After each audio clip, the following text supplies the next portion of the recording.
नमस्ते। आज हम एक ऐसी चर्चा करने वाले हैं जो सीधे हमारी रोजमर्रा की जिंदगी से जुड़ी है।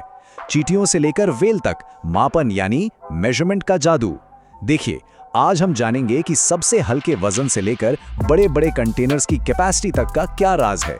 किलोग्राम, ग्राम, मिलीलीटर और लीटर, ये सब आपस में कैसे जुड़े हैं और हमारी डेली लाइफ में कैसे काम आते हैं।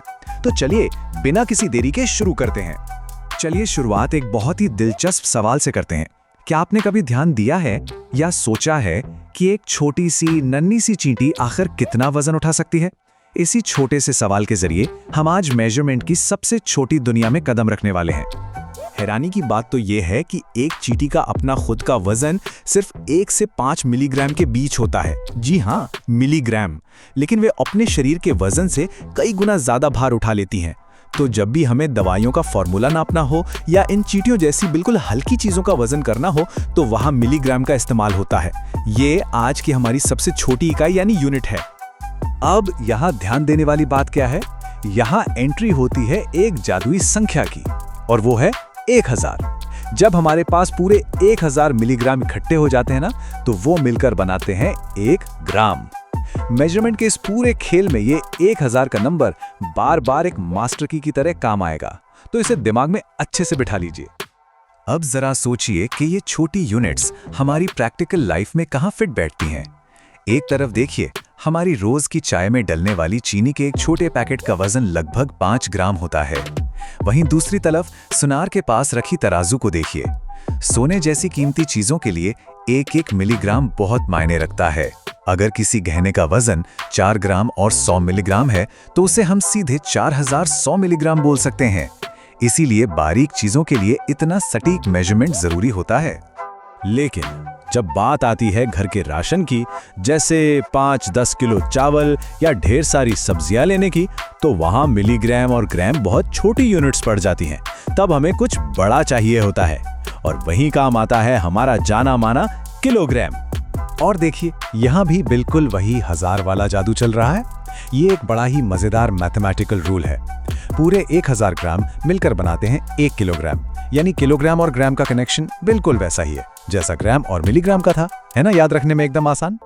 पर जरा रुकिए और सोचिए, अगर वजन किसी विशाल हाथी का करना हो या समंदर में तैरती उस विशाल ब्लू व्हेल का, तो क्या वहां किलोग्राम से काम चलेगा? बिल्कुल नहीं।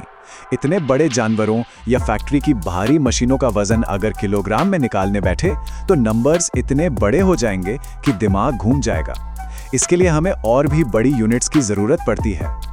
अब अगर इन भारी वजनों को थोड़ा ब्रेक डाउन करें तो देखिए, 100 किलोग्राम जब मिलते हैं तो बनता है 1 क्विंटल, और 10 क्विंटल मिलकर बनाते हैं 1 टन। पर सबसे मजेदार शॉर्टकट पता है क्या है? सीधा हिसाब देखें तो 1000 किलोग्राम बिल्कुल सटीक रूप से 1 टन के बराबर होता है। तो घूम फिर कर बात वहीं आ गई। ये चीज साफ तौर पर इस नंबर 1000 का जादू दिखाती है। मिलीग्राम से ग्राम पर आए, ग्राम से किलोग्राम पर, और अब किलोग्राम से सीधे टन पर चले गए। ये 1000 हर तरह के वजन को कन्वर्ट करने की सबसे अहम चाबी है। बस इस एक रूल को समझ लिया तो मापन का कोई भी हिसाब कभी मुश्किल नहीं लगेगा। अच्छा, अब तक तो हम सिर्फ सॉलिड यानी ठोस चीजों के वजन की बात कर रहे थे। अब थोड़ा गियर चेंज करते हैं। साइकिल पर बड़े-बड़े डिब्बे ले जाते हुए इस दूध वाले को देखिए।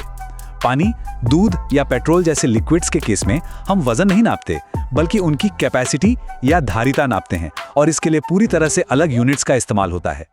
और पता है सबसे अच्छी बात क्या है? यहाँ भी हमारा रूल चेंज नहीं होता। लिक्विड्स की कैपेसिटी को हम लीटर और मिलीलीटर में नापते हैं, और गैस कीजिए, यहाँ भी पूरे 1000 मिलीलीटर मिलकर बनाते हैं 1 लीटर। मतलब चाहे ठोस वजन हो या लिक्विड कैपेसिटी, 1000 का ये मैजिक फॉर्मूला हर जगह एकदम फिट बैठता है। चलिए इसको अपनी डेली लाइफ के एक प्रैक्टिकल एग्जाम्पल से समझते हैं। मान लीजिए मुस्कान को दिन भर में 3 लीटर पानी पीना है, और उसके पास है 500 मिलीलीटर की एक बॉटल। तो 500 और 500 हुए 1000 मिलीलीटर, यानी कि पूरा 1 लीटर। इसका मतलब है 1 लीटर पानी के लिए उसे बोतल 2 बार भरनी पड़ेगी। तो 3 लीटर के लिए क्या हिसाब होगा? सीधे 3 को 2 से गुणा कीजिए। उसे दिन भर में अपनी बोतल 6 बार भरनी पड़ेगी। है ना, बिल्कुल सिंपल। एक और बढ़िया एग्जाम्पल देखते हैं, सैम का पेट्रोल वाला गणित। सैम ने 2 अलग अलग बार में 2500 मिलीलीटर और 2800 मिलीलीटर पेट्रोल भरवाया। दोनों को जोड़ा तो टोटल आया 5300 मिलीलीटर। अब यहाँ वही 1000 वाला जादू देखिए।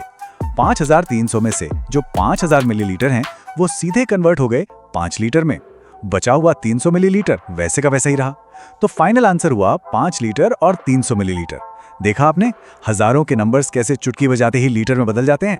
तो चलिए, इस मजेदार चर्चा को खत्म करने से पहले मैं आपके दिमाग के लिए एक छोटा सा पजल छोड़ जाता हूं। जरा सोचिए और बताइए इन दोनों में से कौन सा बड़ा है, 9000 मिलीग्राम्स या फिर 90 ग्राम्स। अपने उस 1000 वाले मैजिक नंबर को याद कीजिए और खुद पता लगाइए। आज के इस विश्लेषण में हमारे साथ जुड़ने के लिए बहुत बहुत शुक्रिया। अगली बार फिर मिलेंगे।